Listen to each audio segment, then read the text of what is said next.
Assalomu alaykum hurmatli ko'rmanlar. Uyg'ur axborot markazining xabarlar programmasiga xush kelibsizlar. Men Muhammad Azat. Bugun juma.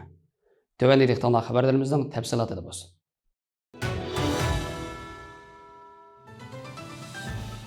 To'rtinchi ayning 20 kundan 24 kunigacha Xitoy Kompartiyasi Markaziy komiteti xalqaro aloqa bo'limining taklifiga binoan Pokistonning hukumat a'zolari, axborot vakillari va mablag' selish komitetining raisi qatorliqlar Sharq Turkistonning Urumchi va Qashqar qatorliq joylarini ziyorat qilgan. Ziyorat jarayonida Pokiston vakillar o'mikining a'zolari Sharq Turkistonning Xitoyning g'arbga echib etilishidagi muhim strategik o'rin ekanligini, Xitoy hukumati atalmış bir balvoq bir yo'l qurilishining turtkisida Sharq Turkistonning qo'shni davlatlar bilan bo'lgan ko'riklik rolini to'liq joriy qildirib, o'zining boshqa davlatlar bilan hamkorligini intayin yaxshi taraqqiy qildirayotganligini, Xitoyning bu hamkorlik taraqqiyoti Pokistonga o'xshagan Sharq Turkistonga qo'shni davlatlarni texnik ko'p taraqqiyot fursatiga ega qilganligini bildirgan.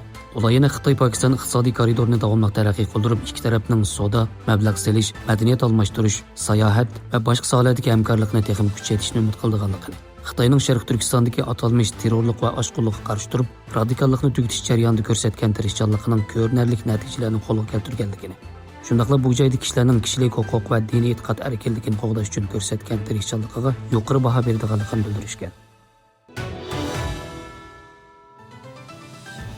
Atalmış Şinjan Uyghur Abnumraylık Medeniyet ve Sayahat bölümü doğrunun 4. ayının 24. gündeki xabarda deyilişçe, Xitoy Sharq Turkiston xalq ustidan yurgizayotgan bostirish va jinoyatlarni davom qilayotgan bir paytda Xitoy xalqaro jamiyatning ko'zini bo'yab jinoyatini yoshirish uchun ikkinchi qatimliq atalmış Şinjan Madaniyat san'at bayrami o'tkazish planini o'tirib qo'ygan. Xitoyning deyishicha, Xitoy bu faoliyat orqali atalmış Şinjanning madaniyatini boyitib va har millat jamiyatining engini o'stirib atalmış Junxo madaniyatining kuchaytirilishini ilgari surishni maqsad qilgan ekan.